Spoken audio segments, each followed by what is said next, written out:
And we are live. Hello, welcome to our Watch Live. I am Samantha Brown, the host and writer of the travel series Places to Love, and with me is... I'm Kevin O'Leary, executive producer of Samantha Brown's Places to Love, and married to this lovely lady right here. Yeah, lovely. I'm lovely. That's what I am. Hey, this is our Watch Live. This is where we come to you live from Facebook and YouTube, and we just share time with our community, the people who have supported us for so many years, and it has been a lot of years. And we also show an episode from our prior season, and this is where you get to ask us anything, really. You get to ask us behind the scenes questions, anything, because I know there's a lot of inquisitiveness of what happens when you are producing television. It's true. I heard this great quote the other day from someone who's in media saying that everything is television these days. Everything is TV. And what he was referring to is the fact that people went into podcasts and then they did, and people thought, we're going to go into the listening. And now podcasts have become something that you shoot and film, and everyone wants video. So I love that because I come from broadcast television, and I think it's a great place to be. We got a lot of people here. First and foremost, our good friend Reese Martin. Hey, Reese, how are you? You might see him a little bit on the show. Yes. Yeah. Will he be in this one? Yeah. Yeah. Okay. All course. right. Yeah. Well, he brings us home. Yeah, it's so true. Yes. Exactly. We've got Brian Hampton joining from St. Louis, Missouri. Wonderful. Also on the show. Yeah, also Not on the Brian, show. but St. Louis was. Sorry, Brian. Meg Parsons is here. Hope you're all staying warm. We're not.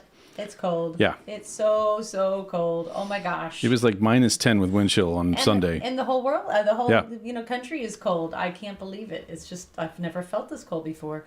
Who else do we have? Peter. Oh, Peter. Hello, Peter from Stamford, Connecticut. Nice to see you. Good to see you. Excellent. So Norman's saying the feed's broken. Is it? Anyone else seeing that? I hope it's okay. Everyone's chiming in like they're not.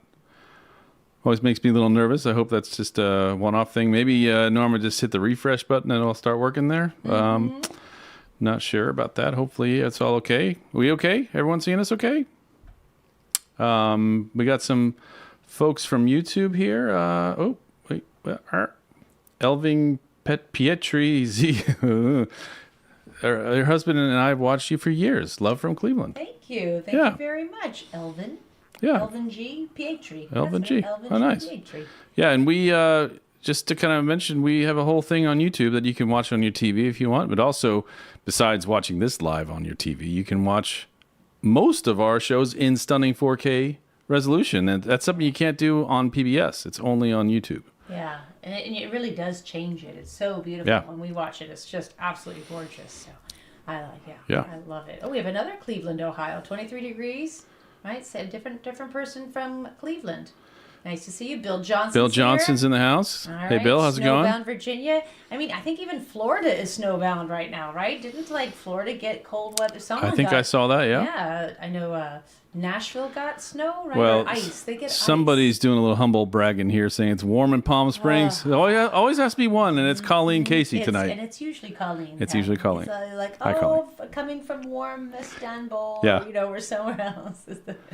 But what is the best way to get from EWR to Times Square? Uber, private transfer, Metro? I wouldn't do Metro EWR. I never thought that was that easy. It all depends on what time of day it is. If it's rush hour, usually rush hour is going away. I mean, if you're arriving at like 8 a.m, where a lot of people are coming into Manhattan, it might be good. It might be better. It's also kind of expensive getting in from Newark. Yeah, they charge a lot of money. Because that whole Manhattan charge now, there's like a fee to go into Manhattan in the car. So I would honestly, I would use Google Maps and just see what it says. It might be like 40 minutes on the train versus an hour in the car kind of thing. And I Colleen, the company I've been using for my entire career is called Legends. So I don't use Uber. Legends, and their prices are better than Uber, and you just get a professional driver, but their prices are better. So Legends, and they're actually really reasonable. I think a transfer might be like $150 or something like that. Someone pointed out, Stacey Hawkins, our producer friend or editor friend, I forget, producer friend. I had turned your mic off. You turned my mic off. A couple days ago because I was worried it would be picking up when I was doing something. Oh, okay. So- So no one's heard anything I've said. I think they've heard you through my mic, but it wasn't. It right. probably didn't sound awesome. It probably sounds awesome now, though. Fine. Sam's mic isn't working. That is Yeah. really getting the specificity. Yeah. Specificity is perfect. We appreciate that. Thank you. And Oh, yep. Tina jumped in saying it's better now. Nice. Felicia Palunco, love seeing you on HSN over the weekend. Thank you very much. Yes, I was at HSN, which moved. It used to be in St. Petersburg, Florida. I'd fly down to Tampa, which is one of my favorite airport in the United States. And then the entire operation moved to QVC, who they are owned by, and that is in Pennsylvania. And it is cold in Pennsylvania, but I love it. I love Pennsylvania. My whole family is from Pennsylvania, actually. And so I really enjoy it. But what's interesting is a lot of the hosts from the Florida station made the move to Pennsylvania. And to see these Floridians not only deal with massive amounts of snow, but like zero temperature weather, which we're not used to. And that's what I try to tell them. I'm like, Yeah. Snow is nothing. It's the freezing temperatures. We're not used to this, where it's just consistently zero. Yeah, zero is. Yeah, that's rough. hard. Yeah, it's really hard. Yeah, just I know, and I know everyone's really kind of suffering this week. You know, people haven't been back in school, and it's like the COVID nightmares all over again, where you were doing remote school. But so I know everyone's really been affected by all the bad weather. Yeah. Where was it? Oh, here we go. Wanda from North Carolina is saying all 100 North Carolina counties have snow on the ground. Wow, That's pretty crazy. Yeah, yeah. Wow. Vermont -4. Like right now.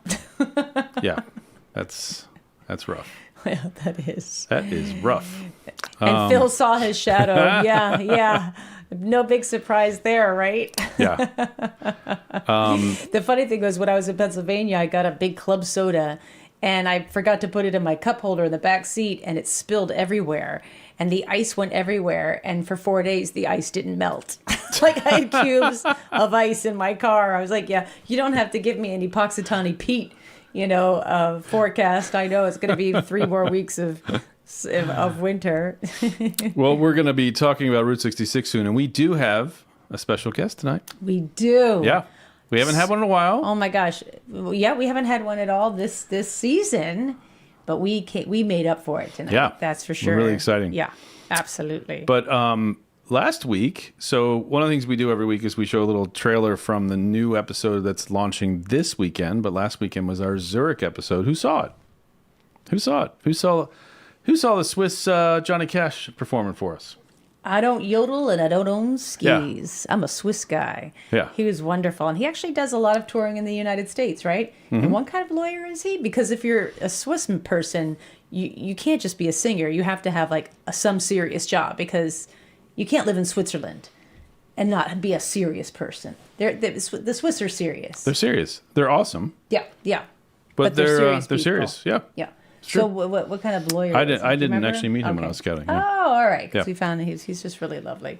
Does anyone love fonts the way that I love fonts? I absolutely loved being in that museum of typography and learning more about Helvetica, and just the idea that this font came, was born out of sort of World War II. I mean, it came in the 60s, but, Europe was still trying to kind of come together and unify and be a more peaceful, sort of more, I'm sorry, my mind is terrible tonight. I apologize. So Helvetica was born of just kind of creating continuity and consistency from a time that was pure chaos. And I always loved that story, Yeah, it was just this idea that, Samantha loves fonts so much that I actually don't bother picking fonts anymore, because she's got opinions. Font opinions. I never like any of the fonts we use on our website, so I'm just going to say it. Well, it's just going to say it. So I don't, and it's not your fault. Nothing resonates. I feel like, I don't know. Reese is dropping some very topical comedy bombs, dad jokes, you might say. There needs to be a font called Serif or Radiator Springs. Serif of Radiator Serif. Springs. Oh, yeah. Yes, sorry, Serif. That is funny. Yeah. That's fun. Yeah, and we had the Saturday marathon airing. Wasn't that the week before though? Yeah. Yeah, so we had so Zurich was our 4th episode of the year. So we did our 3 Route 66 ones, kind of finishing that whole Route 66 story off in California at the Santa Monica Pier, and we moved to Zurich. And this weekend, I should say, we have a really fun and special episode from Williamsburg, Virginia. I'm in an area that marked the start of something big, where hope and hardship shape the fundamental ideas of an American identity. It's a place where history is on display and an invigorating work in progress. Where artifacts are still being discovered, questions are still being answered, and the earliest Americans assemble with its newest citizens. It's a unique intersection of how the people of history lived and how history lives on in us. I'm exploring Williamsburg and beyond in Virginia. Yeah, I'm really excited about that episode because, fun fact, I have been to Williamsburg 3 times. I used to live in Richmond, Virginia in my kindergarten and elementary school days. And so, of course, it was a field trip, or I should say my parents took us to Williamsburg, and I hated it because they described it as being like Disney World. And I was like, this is not, and there's like, molasses cookies. I'm like, what's a molasses cookie? But I'm sorry, I didn't hate it. I love the fife and drums, but then I went in my 30s for great hotels and loved it. And then just recently in my 50s, and it's so phenomenal getting to revisit our history and having different, perspectives because of your age of what our history is about and what's interesting and what you question and what you really are so grateful for. So I love the fact it's probably the only place I have been to like the entire span of my life. And another fun fact is when we lived in Richmond, my very first field trip was to an airport. And I was so excited that it was my first field trip that I got up at 6 a.m., very, very early, before my parents. I made myself 2 peanut butter sandwiches, put them in a big grocery shopping bag, and walked in the dark to my bus stop to wait for the bus. My parents wake up, and I'm nowhere to be found, and they start flipping out. And meanwhile, I'm just sitting at my bus stop waiting for my bus, and I see my father in his car speed by, like in his Cutlass Supreme, and I just hear this, and then he slowly backs up, and he's like, Samantha, what are you doing? And I'm like, I'm waiting for the bus. And he goes, I know, but the bus doesn't come for another hour and a half. I'm like, yeah, but I'm not going to miss it. And he's like, you got to get back in the car. Your mom's dying. Like, I can't believe you did this. Don't worry. And I missed the bus. Oh, no. And I was absolutely, I couldn't believe it because my parents were, and I'm like, I missed the bus. And so my dad had to take me and they had to get me on the bus because we were leaving right away. And so anyway, I finally got to go to the airport. And I always joke that was the last time I was late to the airport. Wow. Yeah. I've always been on time. So Regina's parents had their honeymoon in Williamsburg. Oh, very That's fun. nice. It's a romantic place. That's and our for sure. great friend Bill Johnson got married there. Married there? We know Bill because he's Wow. cruised with us twice now. We cruised with us in, both on the Danube. Yeah, I think. spill the Yep. tea, Bill. What's it like to cruise with us? Yeah.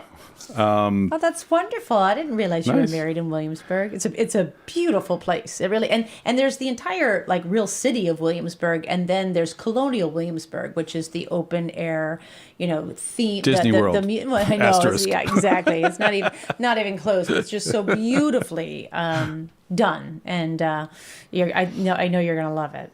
Maria's saying that when she was visiting, the archaeologist dug up a belonging from George Washington. Wow. That's amazing. Wow. Wow. The really wonderful thing about our Williamsburg episode is there's a brand new building, and it's so important that they named it Building Number 1. I forget how many official buildings that they have, and they are all from Williamsburg. They don't move them and recreate them or whatever. They're all preserved, but they were in search of a building that went missing. and it held an extremely important history that was only talked about, and to the point where people didn't think it really existed, and they were searching and searching for this building, and they found it. And it's like, remember Quincy? Remember the forensic? Yeah. It's like that's what they did. They went into other homes and did samples of buildings because they know that they would move buildings and put them elsewhere. And they found the building. Wow. And what it represents is pretty amazing. And so, and it wasn't open at the time we were there. It's open now, but they gave us a personal tour of it to get ready. But it's building number 1, Williamsburg, Virginia. Did you check out the Yorktown American Revolution Museum? Heck yeah.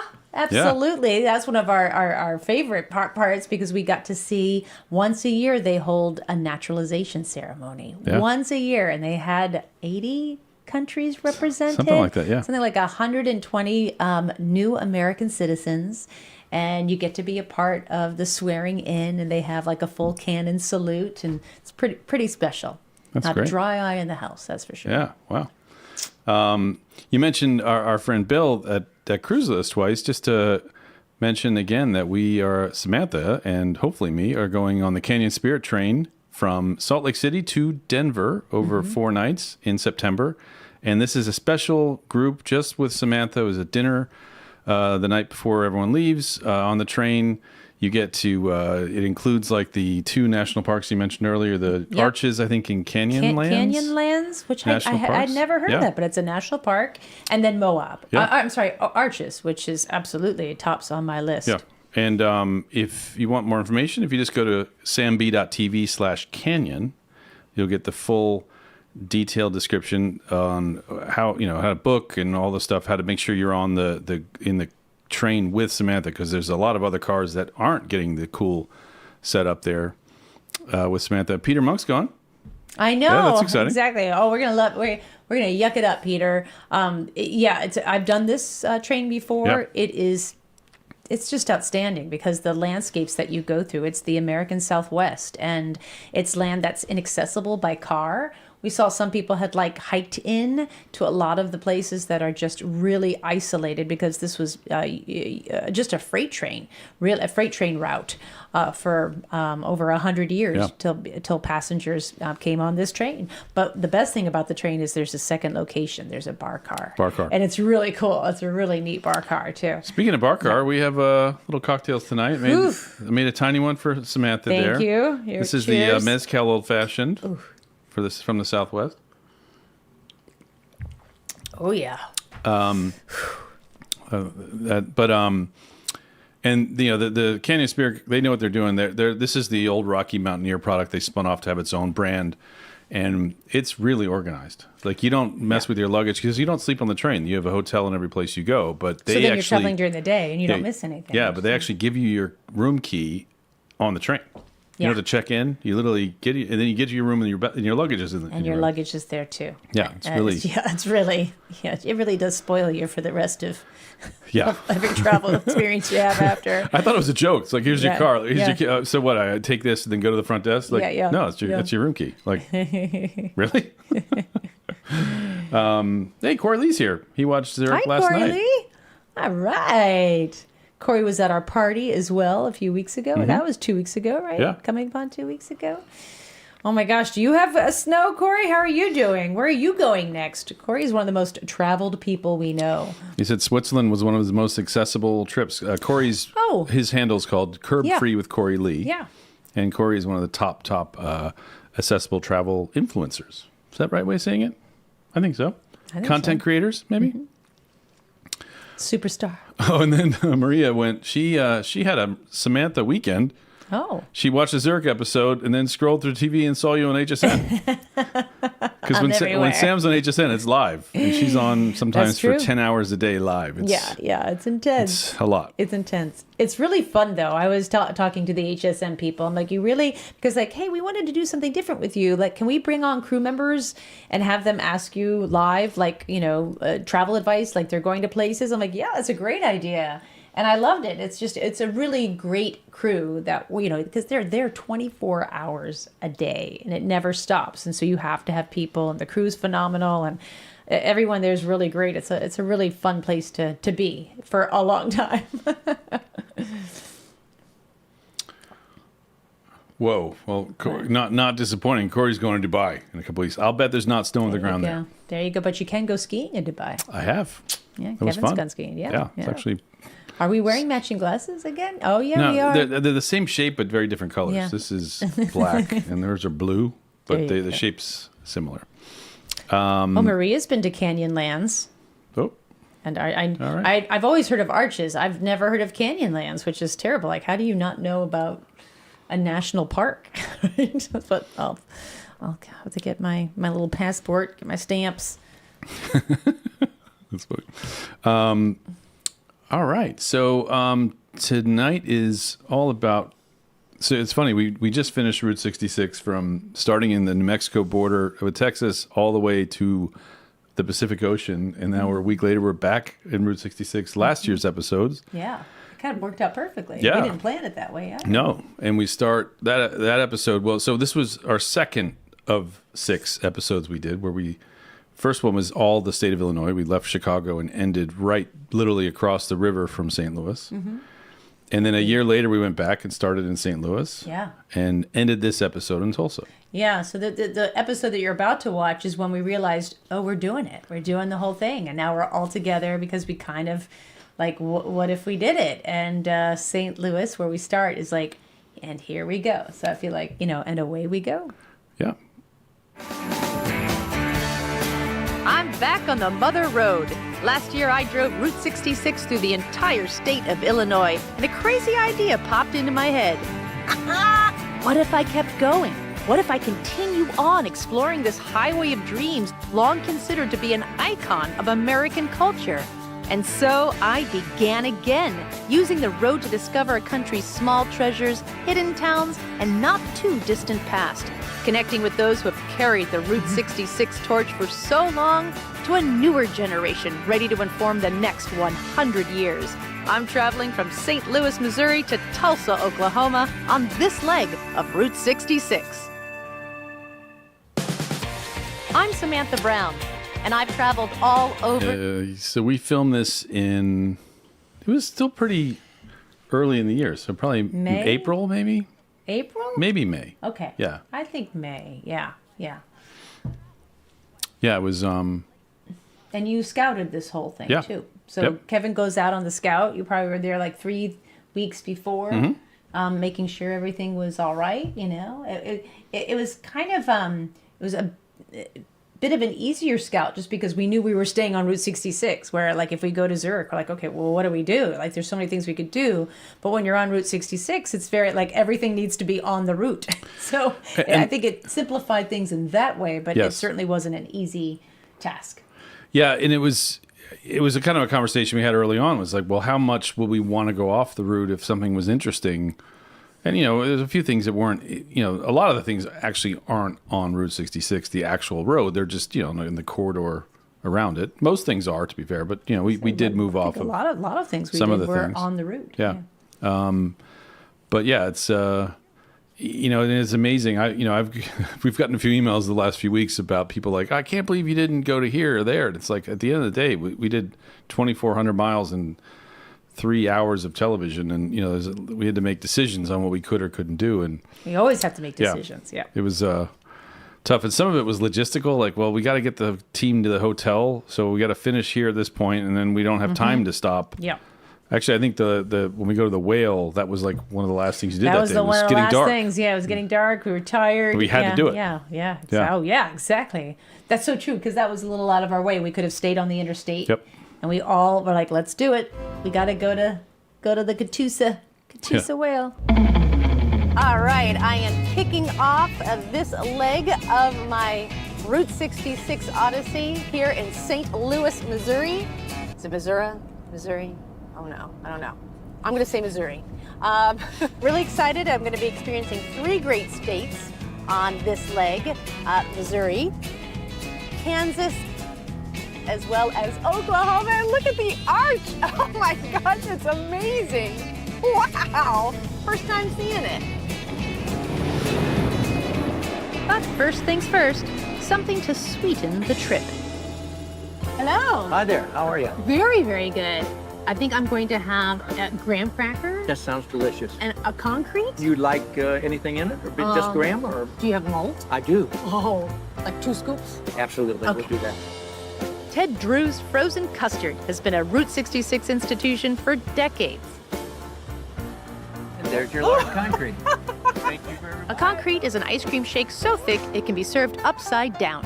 A lot of people have used the word concrete, but we started it in 1959. So this is frozen custard, and that is different from ice cream. It is a little different. Frozen custard is a rich vanilla ice cream, but to be frozen custard, it has to have at least a 10% butterfat content and a certain percentage of eggs. I'm going to have 10% butterfat after You eating certainly this. will.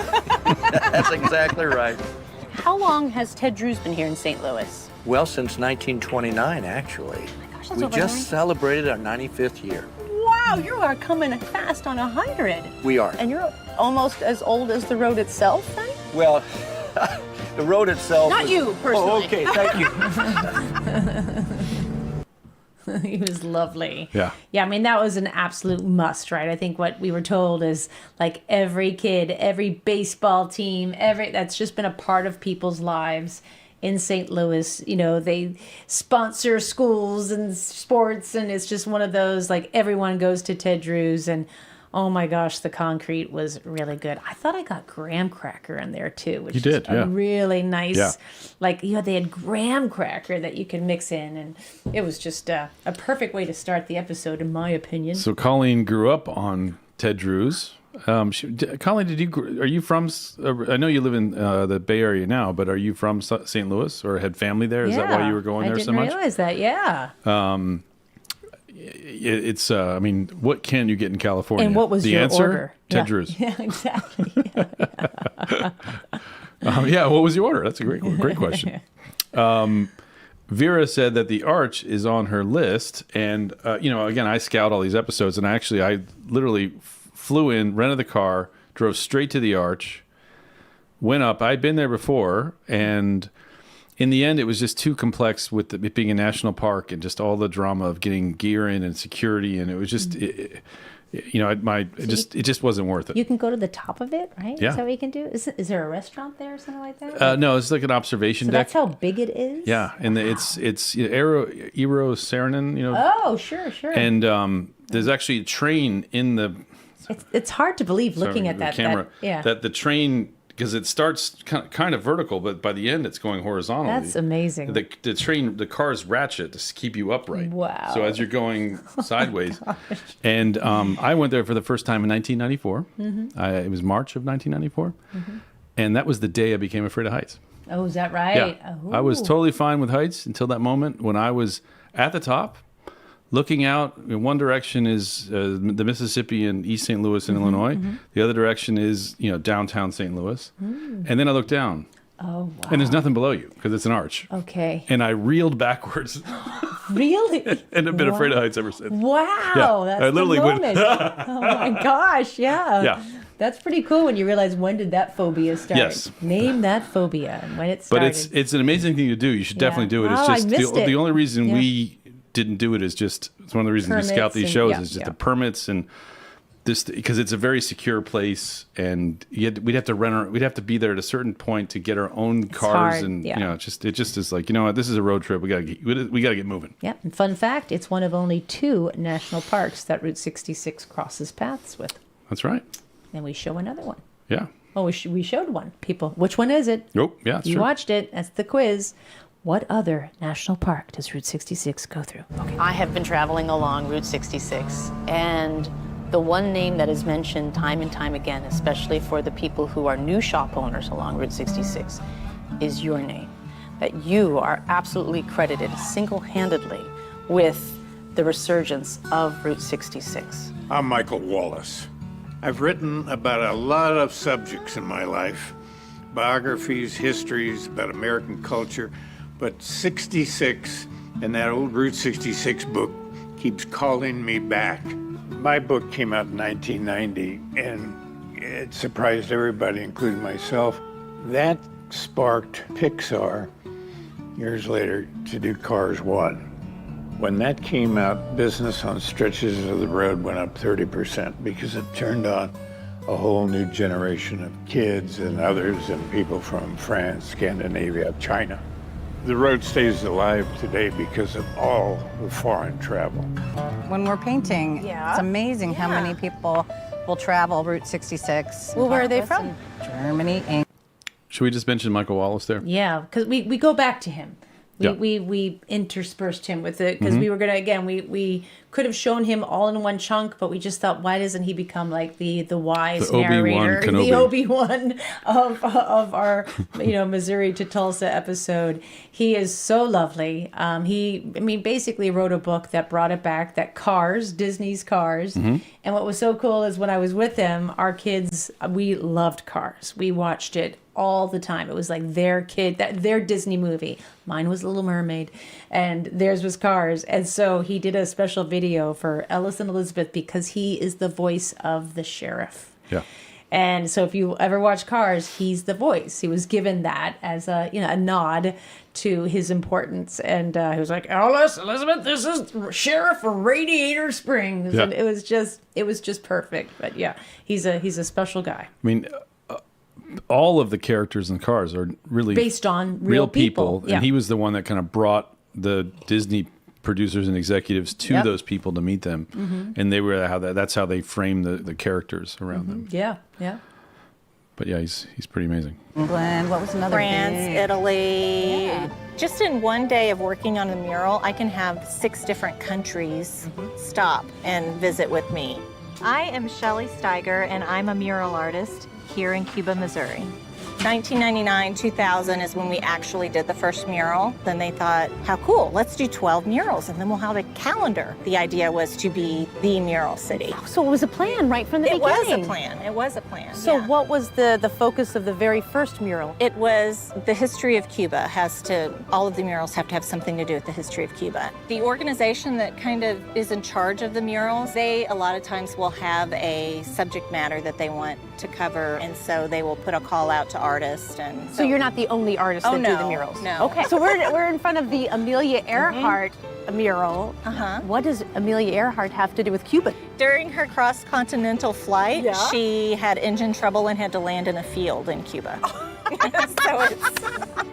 We'll take it. Yeah. And you painted it? We painted it, yes. The two of you together? Wow. We became friends before we started doing murals, but this really bonded us.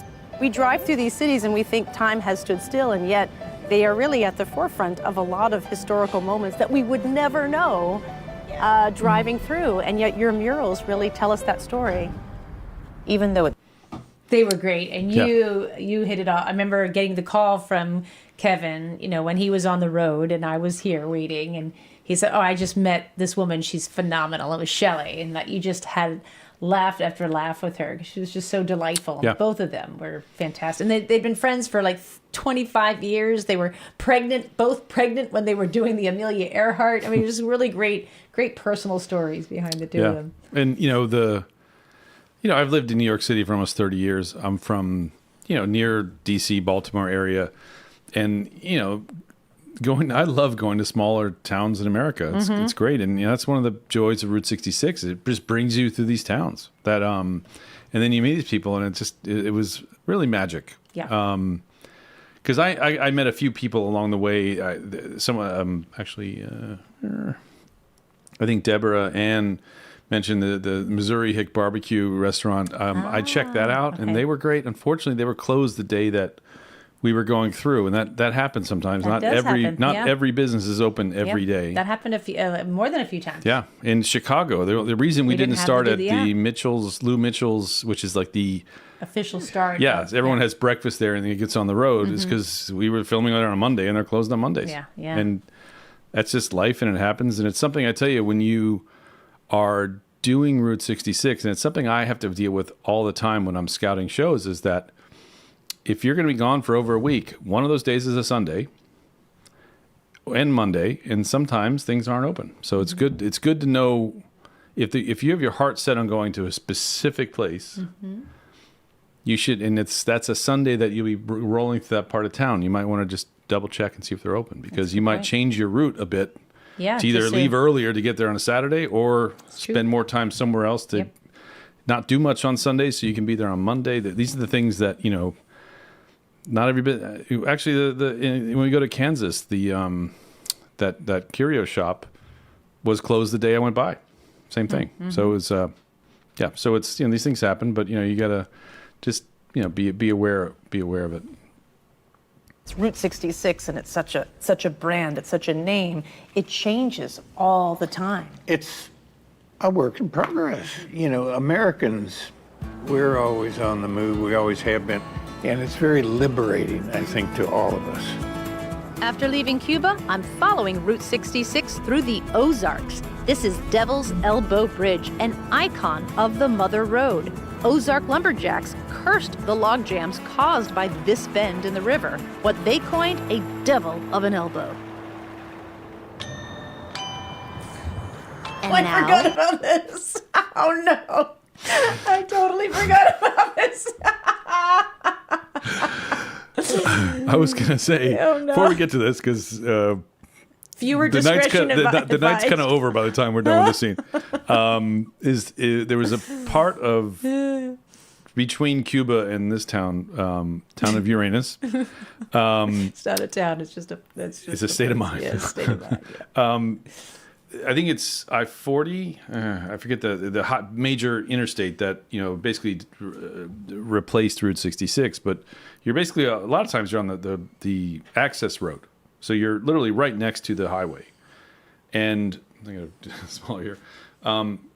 The highway will be this straight shot down hills, and then it'll kind of be a straight shot, kind of up a hill, but it'll be really smooth because they were designed to go 80 miles an hour on these highways. And then literally 20 yards on either side of that highway is the old Route 66. And that one is this undulating, and it literally was just these following the hills of the actual landscape.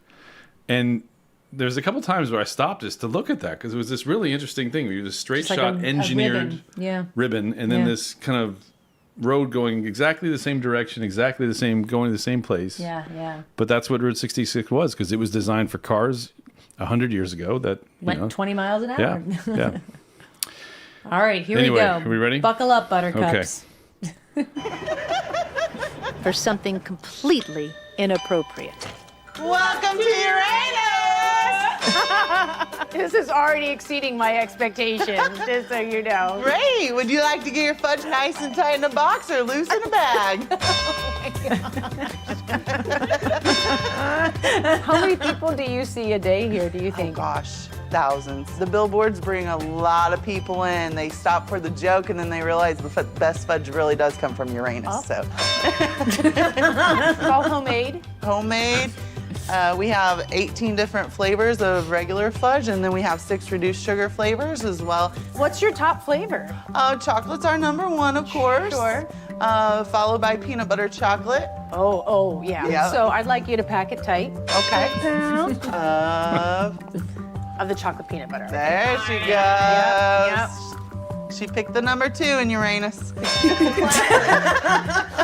The total damage in Uranus today is going to be 556. Feels so dirty.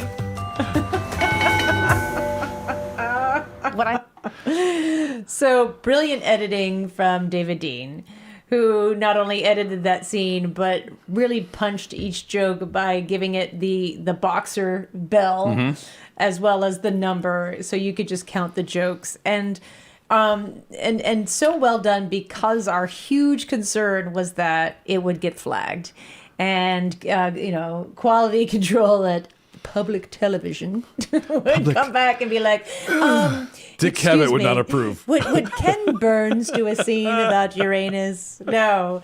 And they came back and they were fine, right? No. Oh. No, they were not.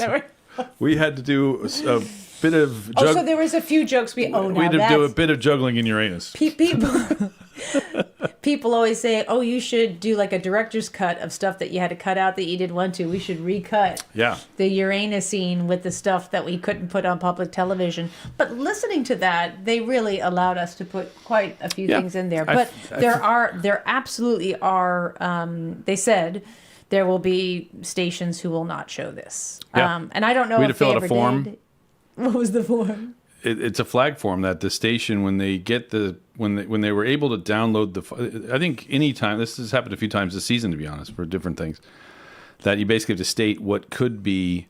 In one of the shows, we have some statues that are, nude people from 2,000 years ago, and we had to flag because you have a nude statue of Neptune or something like that, and we had to fill a form out for that. But for this one, yeah, they had us, flag. And the funniest thing about it was our good friends at WETA, that is our supporting station. They're the DC station, and they're the ones that are kind of represent us in the whole public television world. They actually have to watch every episode we do to make sure we're, following legal guidelines and all that kind of stuff. It's not creative. It's just, Goes on their do you show a airwaves. logo too much? That kind of thing. And they were not happy, and they kept pushing back, and I kept pushing back to them, saying, "No, this is not bad. This it's is not bad." sophomoric humor. Yes, and so they were like, "I don't know. People might not air the episode. You're running the risk of this episode not airing because of those jokes." And I had to have a call with the president of American Public Television to go through this whole thing, and they kind of went to their lawyers. I didn't tell you all this. So the lawyers had to review it, and then they said it was fine. And then I talked to our friends at Create, and Naima, and she was like, "That's hilarious. I don't know what they're complaining about." It was just, everyone was so worried. And but for the record, there was much worse jokes that we had to cut out. Yeah. There were some ones that were like, well, if we cut, and I mean, it's funny how specific you can get about bad Uranus humor. Yeah. And I knew, I'm like, this scene is never gonna fly. So that's why I don't say much. I just laugh at their jokes, so we could easily cut things out, or because I'm just like, oh, this is gonna hurt. Yeah. The funniest thing I think about all of that was, the funny thing is that they were all, when I was scouting, because I went around the entire place looking for ideas of things we could shoot, and everyone I talked to was on point with the joke. You'd ask a question, and they would earnestly answer it, and then add "in Uranus." Yeah. Oh yeah. Oh no, they were great. Yeah. I mean, they had us dying. Yeah, and it was like they would be like, "Oh yeah, sure. Oh yeah, bathrooms around in Uranus." Yeah. and Would you like us to pack it tight in the box? Or it was just like, oh my god. Yeah. But the last thing I'll say is that whoever watched our Arizona episode this season, where we went to the Museum, in the end, we had delivered it already, the file. So it was already out the door to the network, and someone looked at it, and there was a postcard behind Sam's head that you could read, and in that postcard it said something about a T-Rex butthole is 2 feet wide or something like that. Oh, okay. And it said butthole. Yeah, it said butthole. It didn't say a bad word. It said butthole. And the feedback I got was, it's the Uranus thing all over again. So we had to re-edit it out and then resubmit it and pay a penalty. We had to pay a fine on that. Rick Steves doesn't give them the kind of trouble. We're like the bad kids. Yes. But I mean, it is so funny. I think I've seen that scene 25 times, and it makes me laugh. So, and actually, when we were at the Museum, we're like, you guys need to hook up with the girls at Uranus because you should sell some fudge here. Yeah. That'd be really great. And some of you have some really great jokes. We're loving them. I love Uranus jokes. You got to have them. Yeah. But anyway, let's get back to serious Michael Wallace. Yes. Okay. Yes. What's so endearing about Route 66 is that even though it is this road of optimism, like you said, people looking out west towards a better life, it's a road that really represents the underdog. The road itself is an underdog, and yet 5 interstate highways parallel highways still could not diminish or distinguish the mother road. They caused the death of a lot of places, but not all of them.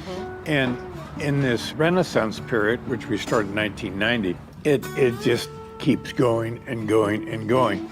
So you have a lot of new things are resurrected or repurposed sites. And then people always like to make sidebar trips off the road. My next stop in Missouri is the town of Springfield, one of 67 Springfields in the United States, and I've already been through one of them in Illinois. But this one has its own major claim to fame to Route 66 history. This is a map of Route 66 running from Los Angeles to Chicago. It's a visual representation of all the major attractions that are or have been on Route 66. John, I love how the physicalness of this timeline actually curves like Route 66. It's not a straight line Just like the goes highway. all the way through, from the very beginnings of the highway all the way up to when it was closed in 1985. The History Museum on the Square offers a bit of clarity in what can be a baffling road trip of what was and what still is. The city of Springfield, Missouri has the great honor of being the official birthplace of Route 66, and they've got the birth certificate to prove it. A telegram from the group planning the route that was sent to Washington, D.C. from, yes, Springfield, Missouri. So this is the telegram asking for the number 66. The original of this is in the National Archives, and this is a copy that just pretty well says it all in just a few very succinct sentences. Regarding Chicago-Los Angeles Road, if California, Arizona, New Mexico, and Illinois will accept 66 instead of 60, we are inclined to agree to this change. We prefer 66 to 62.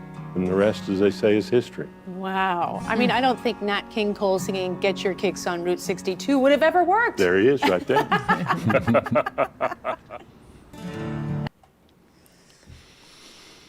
It's so true that, we're, it is still baffling. And that's, people have been asking me now that I've done the whole thing, what's something to really keep in mind when you're doing Route 66 that makes it different from any other road trip? And there's a lot of things, but that's one of them, is that it kind of doesn't exist. If you can't just follow it on a GPS map. And so you don't know what's memory. As you start on it, you're like, well, what's a memory? What's real? And that just makes it actually more fascinating, because there is this lure about it, and you feel like yourself, you're on this quest of really understanding what the Mother Road is all about.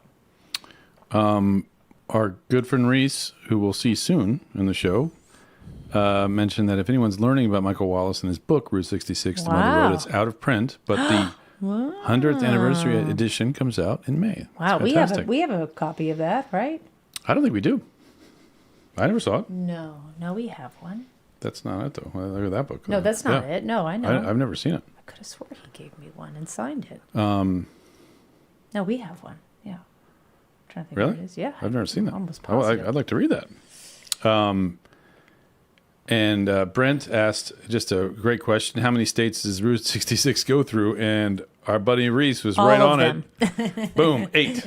Illinois, Missouri, Kansas, Oklahoma, Texas, New Mexico, and Arizona, I think there's California. another 66, if I'm not mistaken, and it goes through Virginia, because I've had this conversation with a few people like, oh yeah, I've done Route 66. We were on our way here. And I'm like, but so many people have told me the same story that I'm like, it has to be. Bill's watching. Bill Johnson. Yeah, You is live there in Northern another- Virginia. is there Isn't another there route- Actually, going through 66 the- cuts across like towards not the Dulles Toll Road, but it cuts through DC at the top. Yeah, it's around, like with the think. Greenbrier. That's where people were going to. Oh. Remember the Greenbrier, that really nice hotel? That's out West Virginia, though, right? I always thought it was Virginia, but Yeah. okay. All right. After 59 years, the iconic road was replaced by the interstate highway system. 5 highways built over the next 3 decades replaced it, and the towns that no longer had an on or off ramp suffered greatly. When you were writing the book, Route 66, was that your mission to save the Mother Road? Did you see it at a time where you thought, wait a minute, we can't lose this? The short answer is yes, because at that time, 1985, the last of the shields went down. Shields are those big signs. So the road was decertified, but I knew that more importantly, the people were still out along the road. What I really enjoyed about my travels through Route 66 is understanding American history in a way I was never taught in school. And what I didn't learn, and it's fascinating, it's not always pretty, it's not always optimistic, And that's one of the missions of this museum. Many people are amazed. Many people don't realize Missouri was even in the Civil War. But actually... I'm gonna raise my hand on that one, Steve. Yeah. I'm Steve Cottrell. I'm a retired teacher. I wrote a book on the Battle of Carthage, and I'm a Civil War nut. So this painting was painted in 1990, and it depicts the Battle of Carthage. It portrays just a small portion of the battle as it passed through the town. Late in the day, Missourians fighting Missourians. Most of the Yanks were from the St. Louis area. They were mainly German-American immigrants. The other side was the state militia of Missouri, the Missouri State Guard. This is before, so early in the war, it's before the blue versus gray color code. And at this early stage of the war, people are wearing funky uniforms.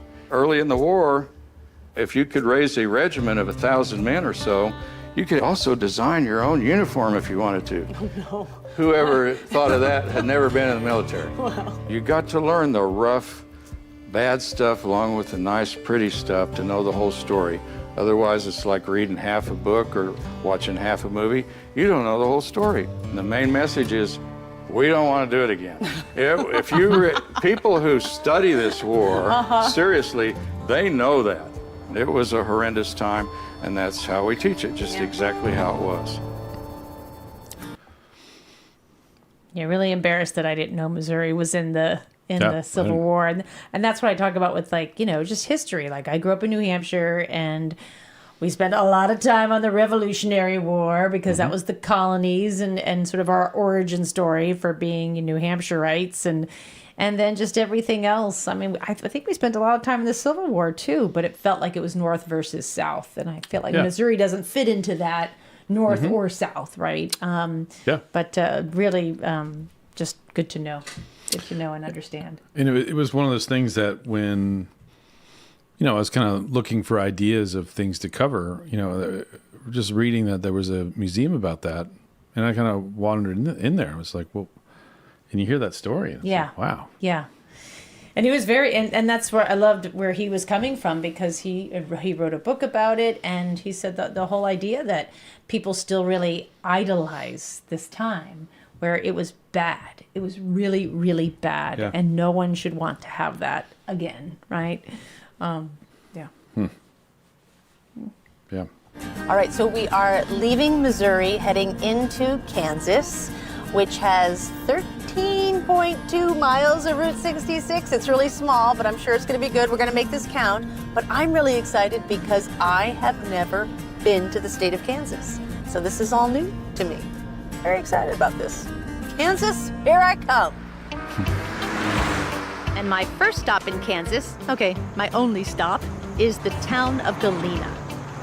Do you own this icon of Route 66? Yeah, I own this. It found me in 2018. I actually wanted something on Route 66, and I pulled in out here to get some pictures, and there was a for sale by owner sign in the window. Yeah, that's kind of what I heard, like harps playing. I mean, it got dark, this beam of light kind of shone down. It's like, oh. I'm Aaron Perry. I am the curator of Gearhead Curios. Technically, I'm the owner, but I like to call myself the curator because a curator takes care of something that belongs to other people. And I like to think that this little Texaco station belongs to all the travelers that are running Route 66. You just wanted to make it sort of an ode to road trippers, people who love being in cars and... Yeah, it's a time capsule, it's a time trip. When you're on Route 66, the shop owners, they're your memory makers, your storytellers, and they offer you an escape from reality. The ceiling is covered with license plates that have been gifted by travelers. The dedications that are up there to lost loved ones, to cars, to road trips from all over the world. Yeah. And that just gives you goosebumps to think about. And then my restroom, the most photographed restroom, I believe, on Route 66. Wow, was not expecting this. This was literally outside, and this was a forest. So I removed trees, and I got a pink mid-century toilet. Love the pink. Who doesn't like a pink mid-century? Exactly. I tried to get color matching tiles, but you get what you get. You don't throw a fit, as they say, right? Behind you, my toilet paper is held up with a C-clamp and wrenches. Oh, that's cool. My divider is model a Ford hood sides, so 1930 Ford hood sides. Nice. And then this powder-coated funnel is the urinal. These are to eliminate the guesswork for the guys. And then if you make flushing fun, we have that. It opens a water valve, goes through a texaco oil can, and sprays into the funnel. I love it. But we offer something special with this. Okay. But wait, Right there's more. here, we offer individual shiwis. So the ladies can hit the funnel. And then one traveler says, if I hit the funnel, I want everyone to know. So you honk the horn. Everyone out there knows what you just did. We will applaud you and cheer you on. And then when you come out, we get your picture holding the hubcap. So, ladies, with our apparatus, Yes. can put on another apparatus Yes. that allows us to pee standing up And into have the funnel. all the joy and excitement of hitting the funnel. And as far as I know, I'm the only one that offers ladies the option to stand and use the urinal. I tell you, you are a catch. I am.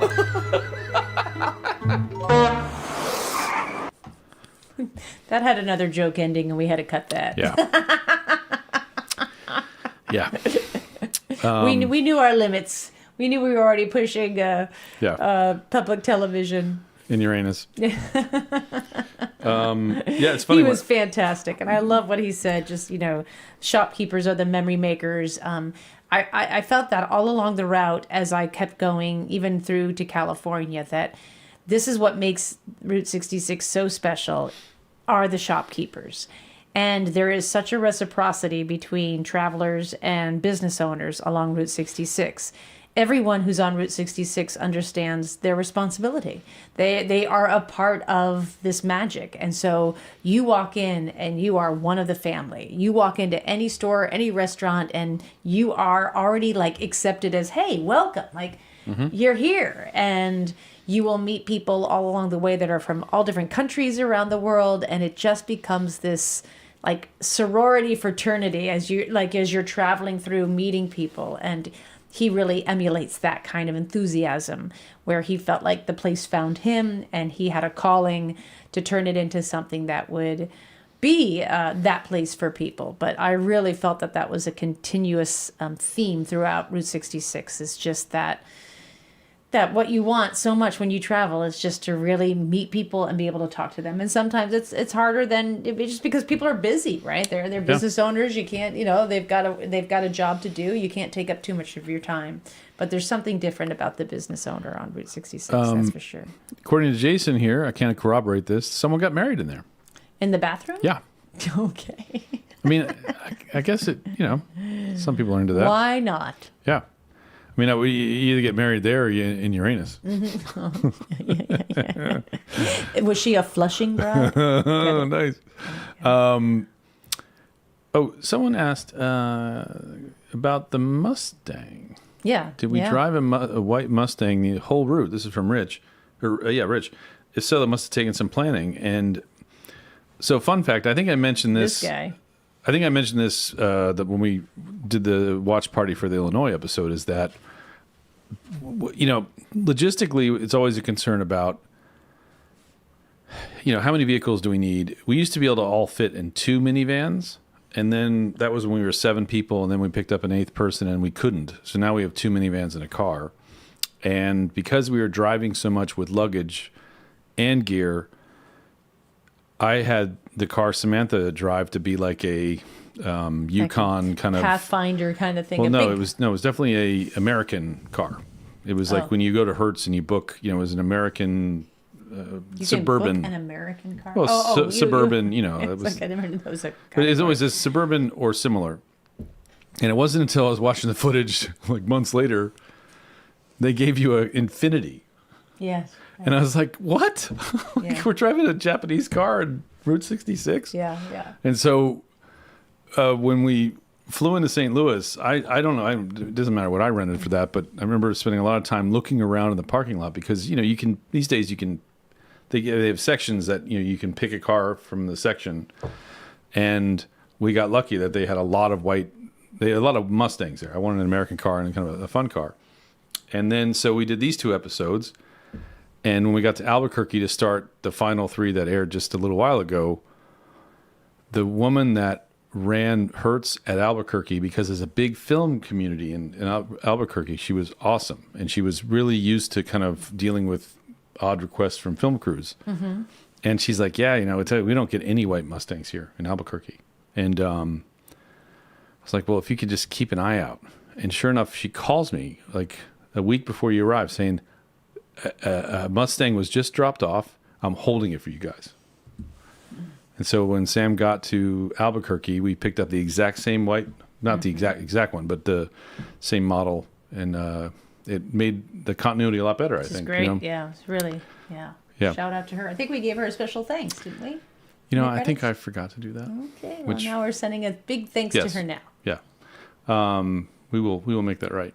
Did you like driving that car? I did, yeah. I really did. It's a great car, and there's some big cars that I've not liked. I did not like driving an electric car. I was so disappointed in myself because I feel like that's where we should be. But when we drove the Tesla for the California car, I hated it, and I hated it mainly because it has like a big electronic screen. I'm sorry, like a big screen, and it's like so it's so distracting. And I'm like, I'm a driver, and I don't want to be distracted. Like, I'm going to pay attention. So I just didn't like the whole feel of that. I felt like a computer was driving the car. That car is a real car. Like, you feel the engine. Mm-hmm. It's like boom. It's like a bat out of hell. It's so fast. And people love it. And yeah, I really did. It was lower than I'm used to, so it was tough. I felt I got a little old because you're like, oh my God, I gotta get out. I gotta get out. I drive a minivan for, in my real life and my mom life. So, but yeah, Mustangs are all that. That is for sure. Like, now I get it. It's a powerful car. Yeah, and I did reach out to Ford and Mustang, and they were not interested in working with us, which was sad. But I got over it. We're not Kansas anymore.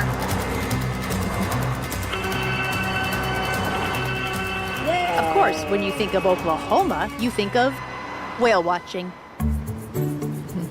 This is the famous blue whale of Tulsa, Oklahoma, originally built in 1972 as a part of a private playground for the designer's grandchildren. It's now a city park and one of the most recognizable attractions along the entire Route 66. It's a perfect spot to stretch your legs, use the facilities, which are not in the whale, and take some pictures. But now I'm back in the car and heading to a city I've never been to, and it's about time. Tulsa. I've heard so many great things about what's considered to be the coolest city in Oklahoma, and to prove it, my first stop in the morning is Buck Adams' Cosmic Curios. I'm Mary Beth Babcock, and I am a very passionate business owner that loves to support local artists on Route 66. I've been in retail for a long time, and at one point I said, what do you want? And I said, I want to do retail, but something small. And 30 minutes later, this gas station, 1950s gas station, got posted on Facebook. I said, oh my gosh, a souvenir shop in a gas station on Route 66. I couldn't have dreamt up a more perfect scenario. And then I said, I need a character. So of course, a space cowboy, right? Buck is the cowboy, Atom, A-T-O-M, space, mash it together. You got a space cowboy. I love it. So what is a cosmic curio? I said, let's put the word curio in, and that way you can sell a little bit of everything. You're not limited on what you sell, but a souvenir shop. And with Buck Atom being a space cowboy, we pull in the cosmic. So it just helps us kind of go, have fun. Right. There are no limitations. It's space. It's infinite.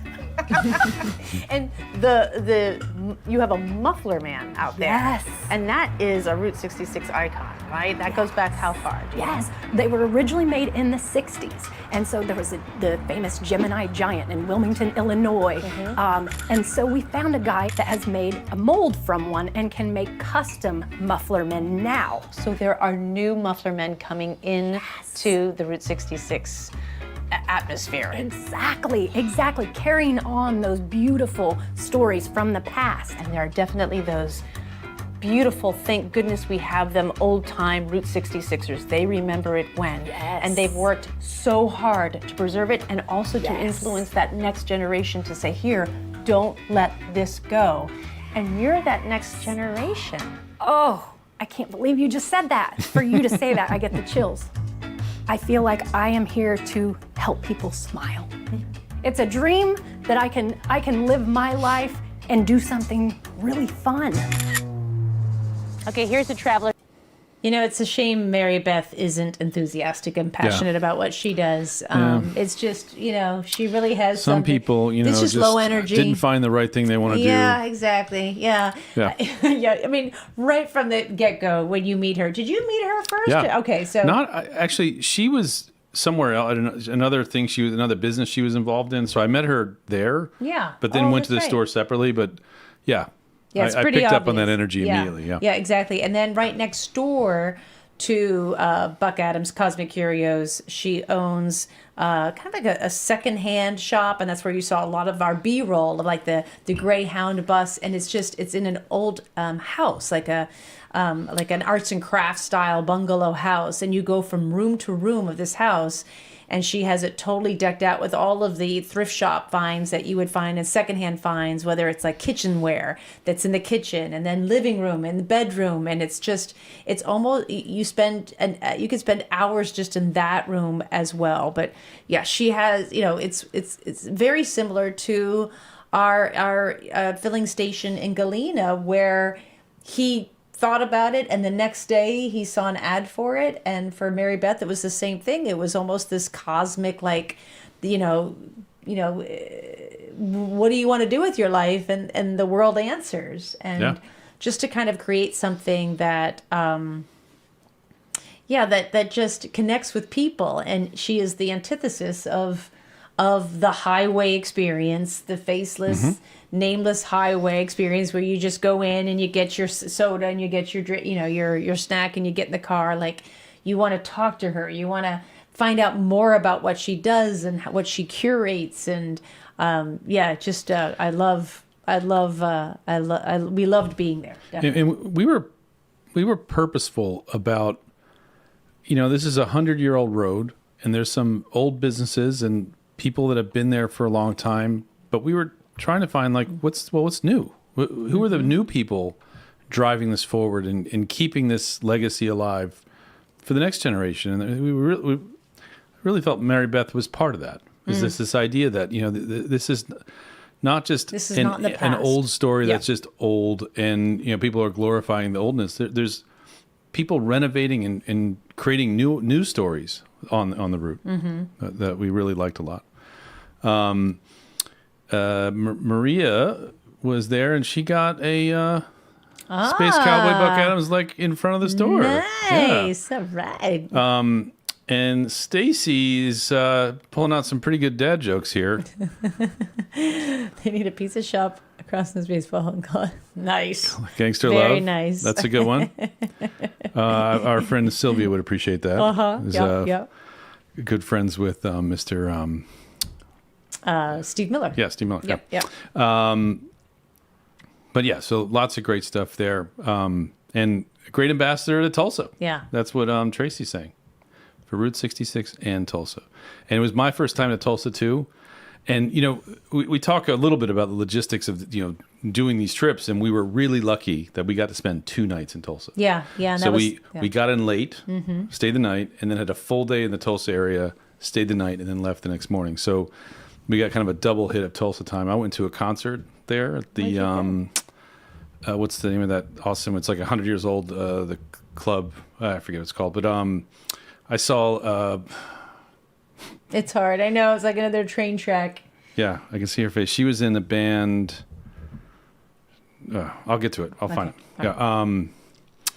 But yeah, it was fun. It's just fun to have a real moment in a really cool town. And for a while when I left there, I was saying that Brooklyn is the Tulsa of New York.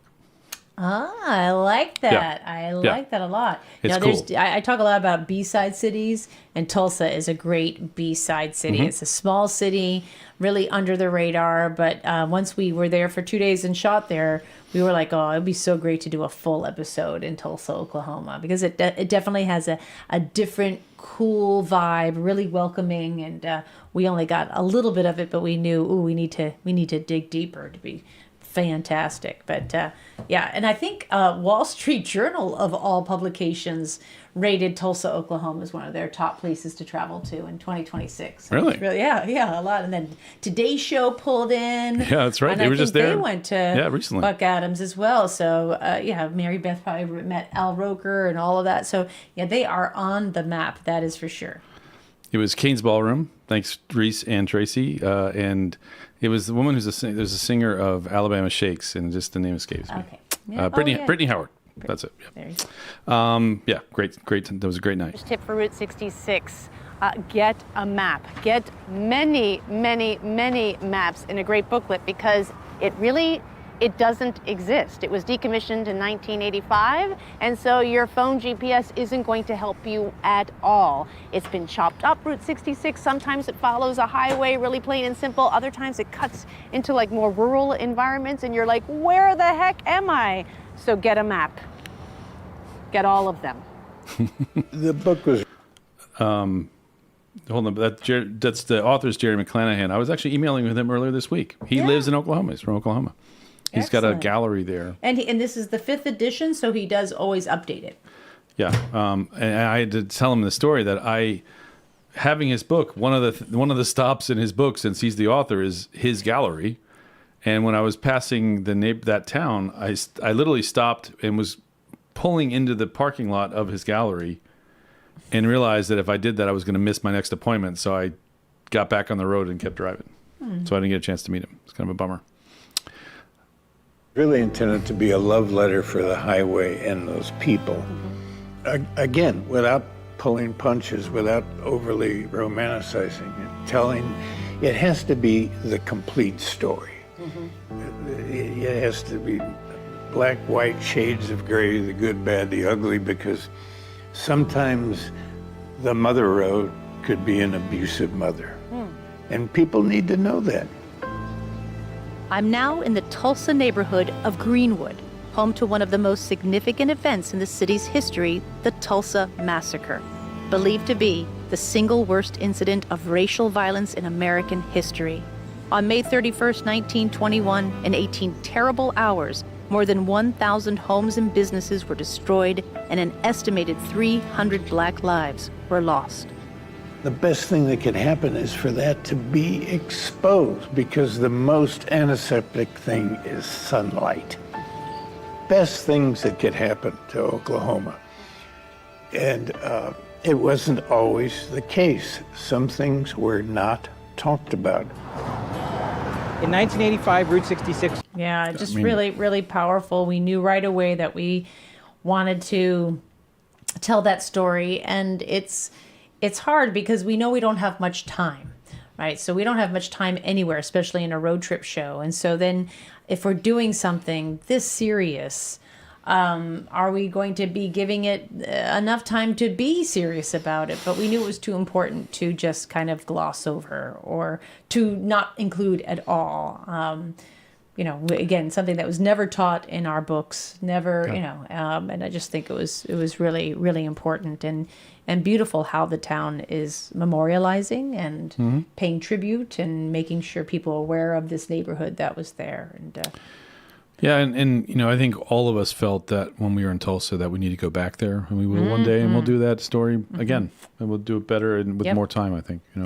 And Deborah Ann says Mother Road Market in Tulsa was awesome. We agree, and you will see that in our food show. So it was, again, it was such a great stop that if we did it we would have had to cut it down to like 2 minutes, and it was clearly a 3 to 4 minute kind of scene. So we removed it from this episode, and it's going to be in our food show, which will be our last episode. Our last episode of the coming season, the season that's airing now. Yep. So you'll get to see it this season. Yeah, in March. It's federally decertified. 2 years later, in '87, Arizona established the first historic association dedicated to Route 66 preservation. And by 1989, when we showed up, all 8 states had their own association to help let people know the road is still here and it is still important to travel. I'm Reese Martin, and I'm the president of the Oklahoma Route 66 Association. Reese has personally traveled all 2,300 miles of Route 66. And in Oklahoma, we're lucky that today we have more drivable miles of Route 66 than any other state. But Tulsa calls itself the capital of Route 66 for a very good reason. And this square really depicts that reason. That's We've got right. a man driving a Model T Ford and a horse, 2 horses, and a wagon. So this sculpture is called East Meets West, and it really symbolizes the coming of the automobile and kind of the old world, the oil field workers coming in. Tulsa was the oil capital of the world. Today, it's the capital of Route 66. And Cyrus Avery, the driver behind the car here, is known as the father of Route 66 because of his integral role in getting the highway established in the first place that connected Chicago all the way out to Los Angeles. And he was instrumental in having that bridge right there built. That's right. So this is now Cyrus Avery Memorial Bridge. But back in the day, it was just the 11th Street Bridge. It's how you cross the Arkansas River. Okay. And so he used that knowledge to help guide the road down through Missouri and Oklahoma, because if you draw a line on a map between Chicago and Los Angeles, it didn't go anywhere near Oklahoma. It's so true. It could have been more of a straight shot, right? But Right. it just sort of dips. Yep. And because of his influence and because of, just who he was as a person and his passion for good roads, Route 66 comes right through Tulsa, his adopted hometown, and we have this great plaza here dedicated to him. When you take Route 66, it's still Main Street in a lot of these towns. You get to meet people that it's their life's work to have this small business or this gift shop or this restaurant. You meet people from all over the world that are also choosing to experience America through the lens of Route 66. So no trip is ever the same, and it's just a really wonderful way to explore this country. So Reese is amazing. I had dinner with him one of the nights I was in Tulsa, and he just he knew everything, everything about Route 66. Not just in Oklahoma, but he'd done it all himself. That's a theme we've found as we've gone through the whole route. You meet the experts from Missouri or California, but they've still done the whole thing. So it's not just they just know their state and that's it. Right.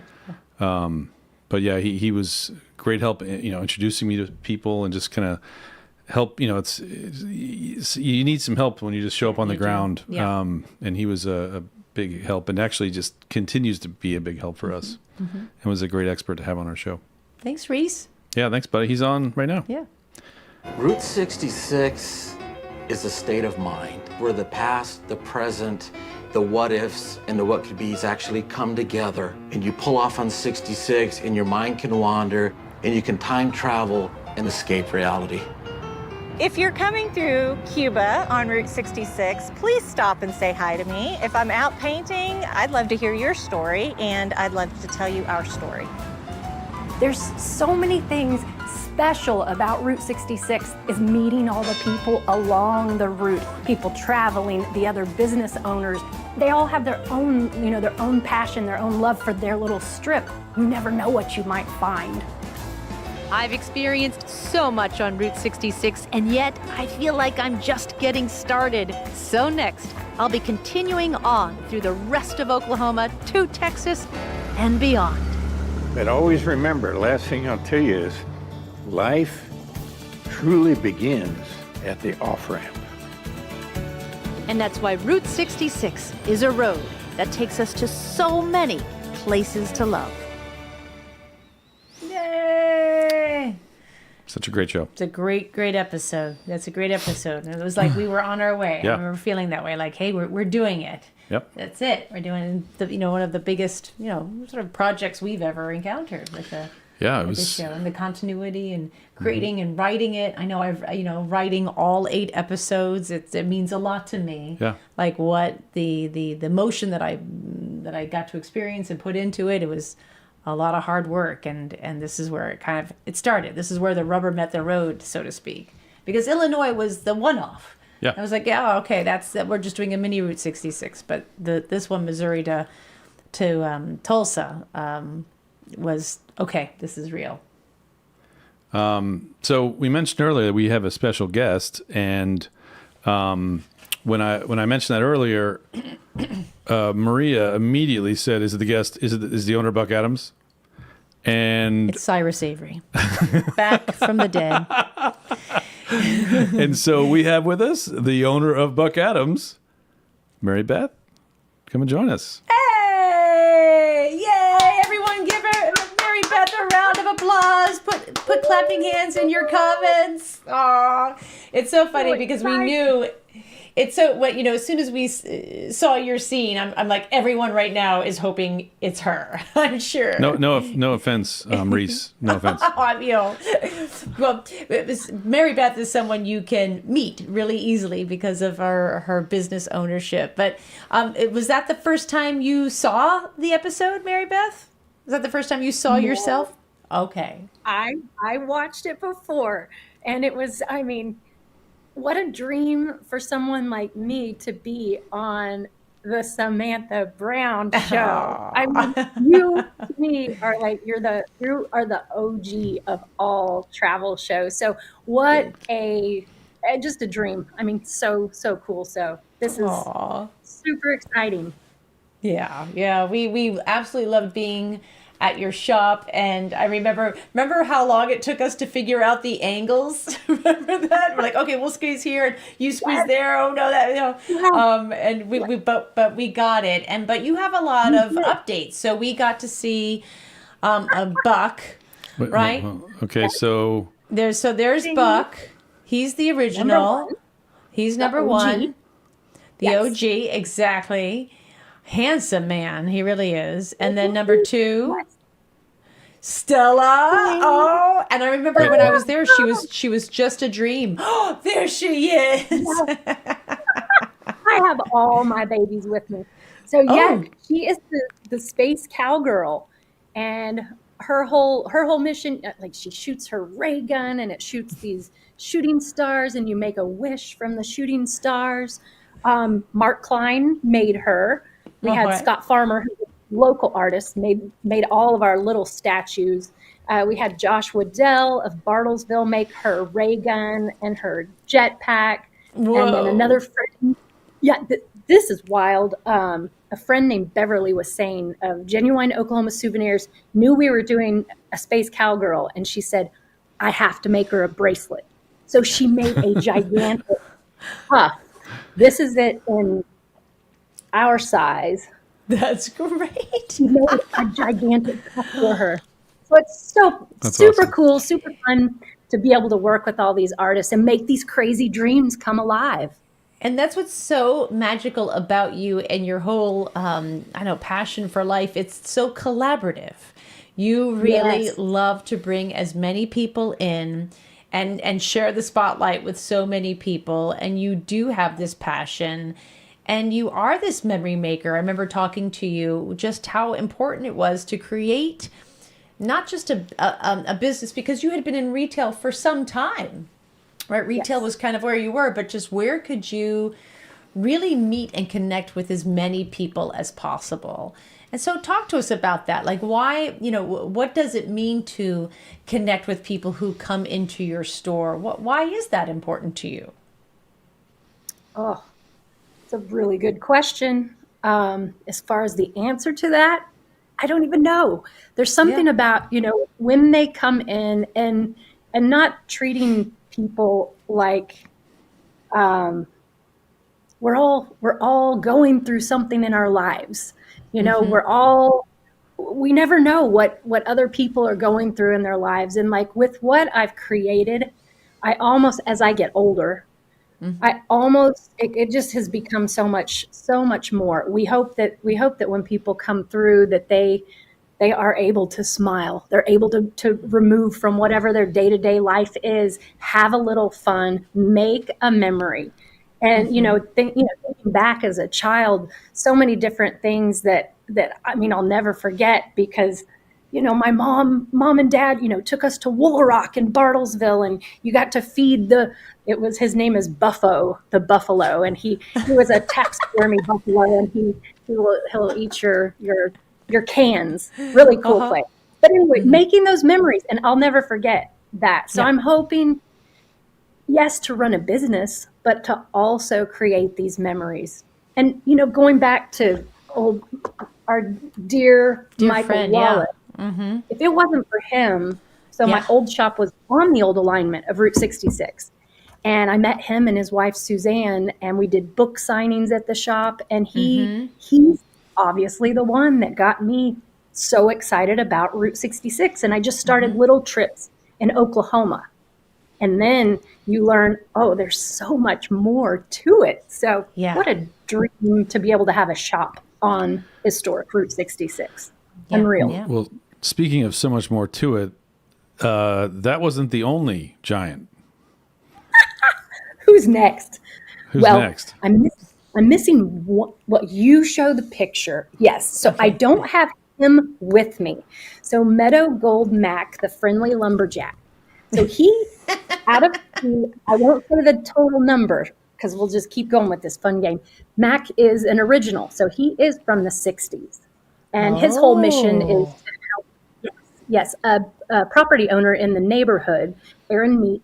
He is, I mean, if it wasn't for him, he owns the Campbell Hotel on Route 66. He owns the building next to the Meadow Gold sign, so many things. And he's putting great businesses in them that care about the route. He's not just plugging any business. He's very mindful. They have to get a neon sign, which we have the Tulsa 66 Commission offers a grant for neon signs. So they'll pay up to $10,000 per neon sign. Wow. So our city of Tulsa, the city of Tulsa is really behind this, behind us and Route 66. Yeah, I would say most of our neon signs that we show in this episode are from Tulsa, and then we've been able to reuse them as we kind of do general. You have a beautiful night sky, almost like a show at night to go out and see all of those signs lit up, and there's nothing like neon, nothing like it at all. Right. It's a whole different feel, whole different vibe. Does anyone have any questions for Mary Beth? Well, please put them on the comments. Yeah, we'll get to And I have one for her. I think, would you feel, I mean, you must feel it, that Tulsa really is like an it city. Like, I feel like you're like Austin was 20 years ago when everyone was like, ooh, what's this cool city? And I think Tulsa is having this moment. Do you feel it there? Do you feel like you're getting a lot of attention outside of even Oklahoma and the Southwest? Oh, most definitely. I mean, Tulsa is full of so many creative people that aren't afraid to try. They're doing it. They're just doing it. And for example, Sterling Harjo doing The Lowdown on FX, the TV show. Ethan Hawke's the main character in it.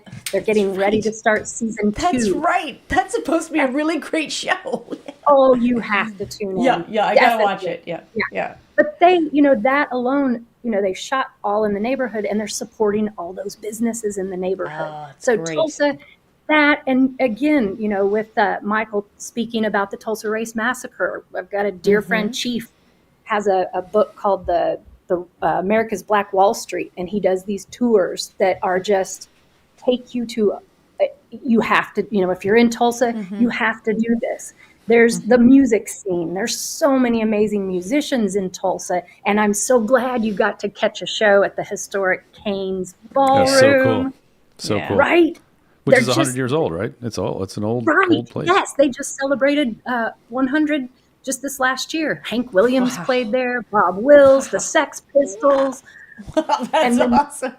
Isn't that crazy? It's if you're in Tulsa. But yeah, Tulsa, I love to hear people be shocked and surprised when they come through. They're like, wow, I had no idea. So it would be awesome. You definitely should come back and do do a full episode. Absolutely. Yeah. Absolutely. Yes. So we got 2 of your giants left. Who's that one? Oh, I love So Cowboy Bob here, he is something else. Yeah. Cowboy Bob. So you were mentioning a lot's changed since I saw you the first time. So Buck's Vintage moved actually from the house to, it's across from Mac now. So we're actually on the route now. And the reason we did that is we were able to get another giant. So we have a mascot now for Buck's Vintage. And he's his little story, we said he's this Western musician that played a show at Cain's Ballroom. He fell in love with Tulsa and decided to live on Route 66.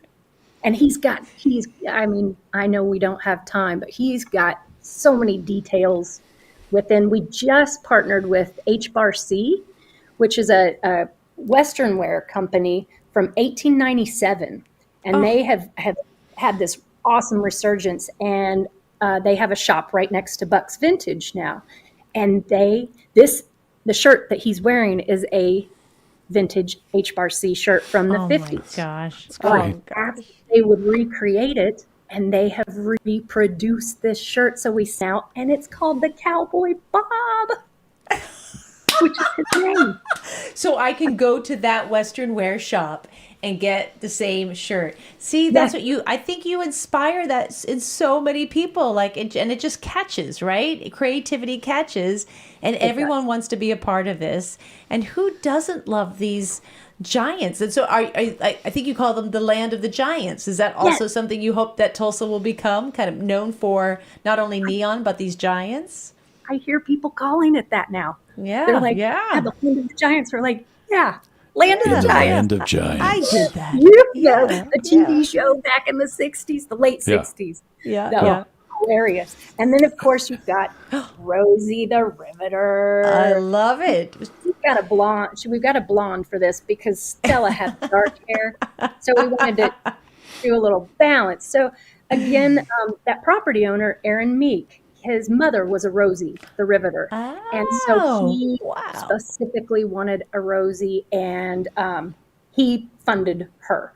So now she's right down the street from us outside Josie Records. We created these super fun little passport books where you can go get a stamp for each one of the giants, and then you redeem it for a super fun prize. And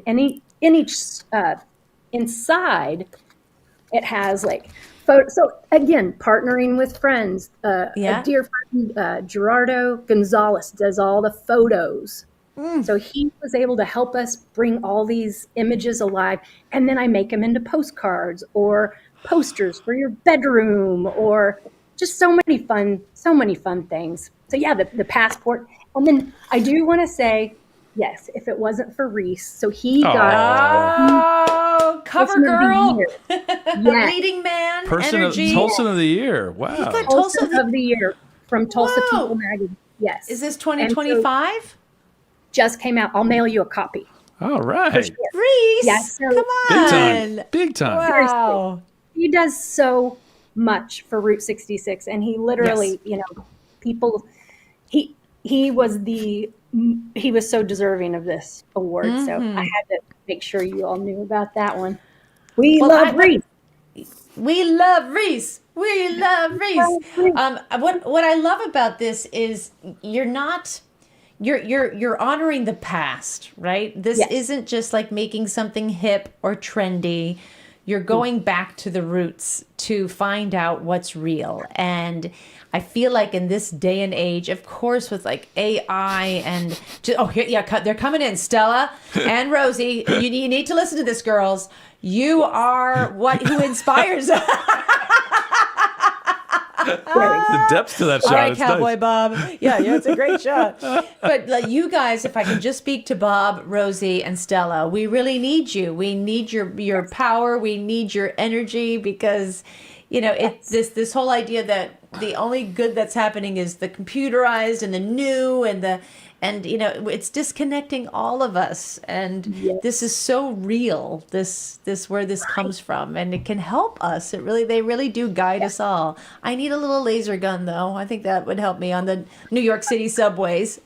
Well, I don't know. Rosie looks like she's giving the fist to somebody. Very good. She's great. Yeah.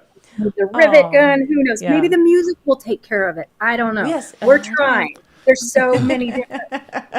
Like a wish from the shooting star. Yes.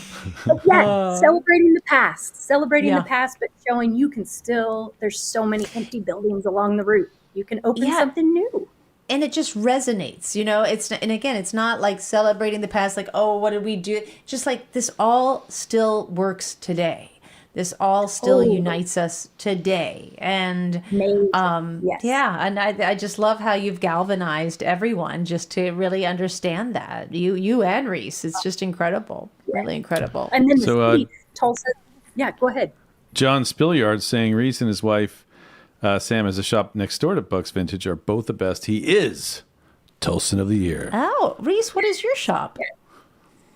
So What is it's his Reese's wife, His wife. Samantha Oh. Exton, and her mom opened a vintage shop called Bad Penny, and it's Bad Penny? the Nice. yeah. So Well, there's anyone named 5 Sam, I'm going to is wonderful, right? I mean, it's a name thing. We haven't seen yet the Sam meetings lately. Is there a song for Tulsan of the Year? You're the Tulsan of the Year, Reese Martin. Yeah. Oh. Yeah, I call Reese and Sam kind of the Route 66 power couple. Sam does so much for Route 66 in Tulsa as well. So again, it's they do all those things behind the scenes that you just don't know.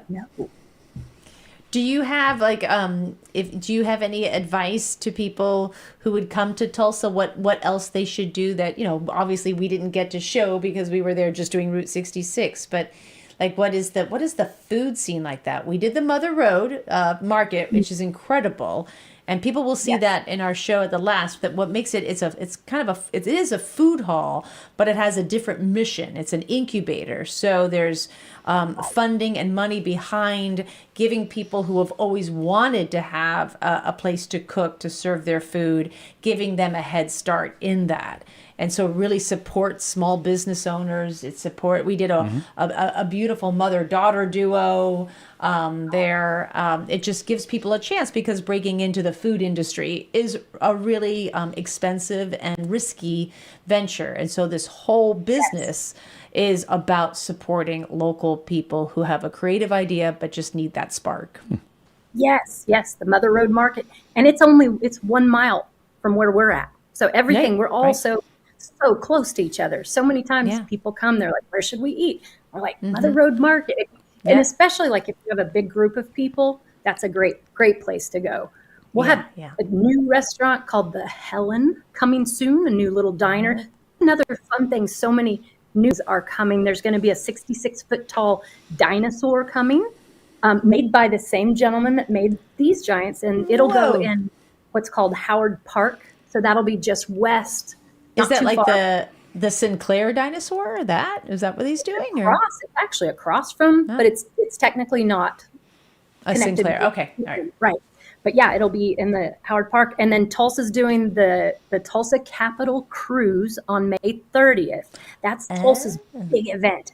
And what they're trying to do is beat the Guinness Book of World Records by having 3,000 or more vintage cars in this actual parade. Wow. Whoa. 3,000, that's a long parade. I know. Can you imagine? And vintage cars? I don't know. Yeah. Vintage tow trucks. Exactly. Vintage tow trucks. Exactly. Smart. Those businesses should get ready. Yeah. Along the road. Oh my gosh, that's fantastic. That should be a lot of fun. The Tulsa Capitol Cruise. So many things. And I love what you said about Michael. I took notes. Michael Wallace, the Obi-Wan Kenobi of Route 66. He is. We had a plan when we first met him that he would come back in every episode, just kind of like Obi-Wan does. And just be Samantha, take the exit. Take the exit. And just kind of then disappear. Yeah, take the off ramp. Exactly. Oh. Yeah. Well, He's just wonderful. I do want to say that I absolutely love my team because there's no way I could do anything that I'm doing without my staff. I have the best, just the best team. So I want to make sure I say that. Yeah, and you have a great social media following. Do you have her social media up there? I don't, but I imagine it's on your website, right? If you go to the what Buck is Adams the handle? on 66. Buck. Yeah, Buck so we Adam have on 66. Buck Adams on 66. Yeah. Yes, Oh, that's your Instagram? Well, that is, yes. And what we have, and I didn't want to overdo it, but we have Buck Adams Cosmic Curios. I have Meadow Gold Max, and then Buck's Vintage. So, and they're all right there within 2 blocks. But yeah, if you go there, you'll find them all. And listen, she's got a great online shop too, so you don't have to, drive past. Seriously, when are you going to get that shirt back in stock that you're wearing right now? We can do special orders for this. Okay. All right. I'm going to put in a special orders because I love that. And I always regret not buying one when I got there. All right. So I'll clearly live in these. Yeah. Her You name haven't is, changed. No, it's the same thing from the show. No, it's great. Keep it simple. Yeah. We love it. Any more questions? Mary, thank you so much. It's just such a pleasure seeing you. I've been following your journey this entire time, so I feel like we haven't missed a step because I've been just so excited about your success. It's just so well-deserved because you put so much love and energy, you and your crew.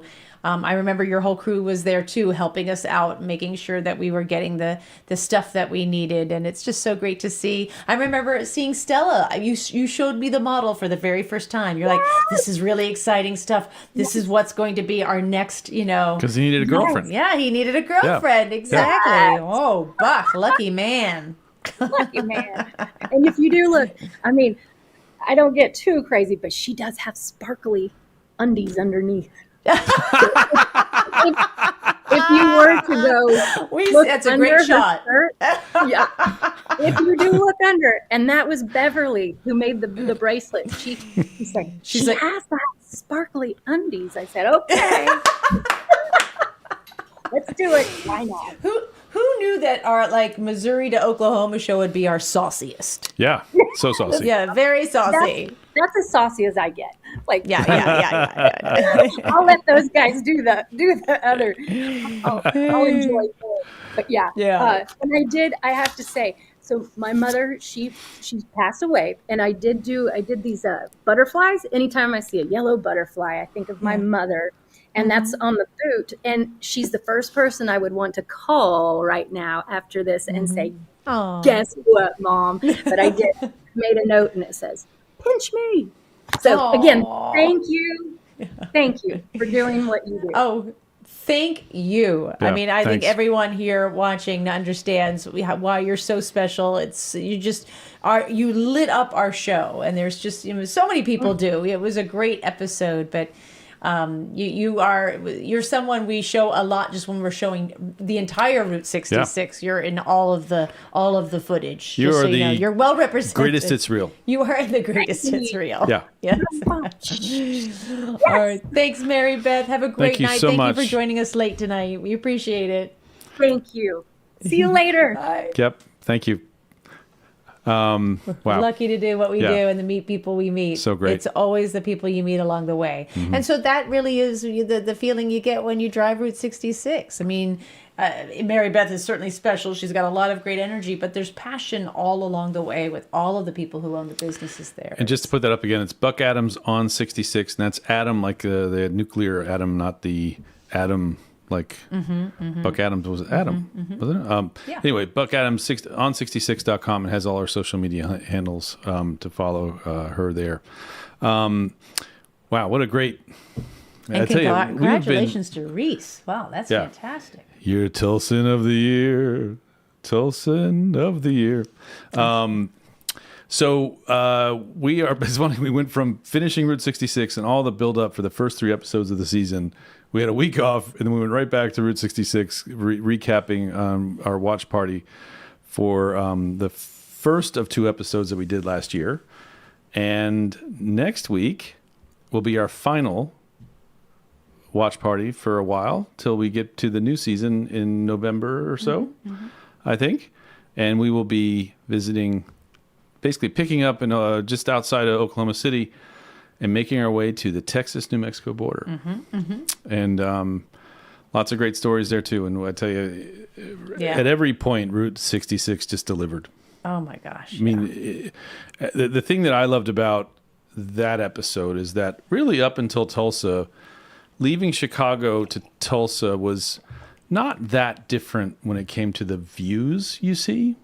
You know, it was kind of green and grassy and hills and stuff. And then once you left Oklahoma City, it just opened up to the west. And that was really, really cool. So we'll see everyone next week at 9 p.m. Eastern, where we will talk about our Route 66 episode from Oklahoma to Texas. Yeah. Thanks, everyone. Have a great night. Thank you. Thank you, Mary Beth. Yeah.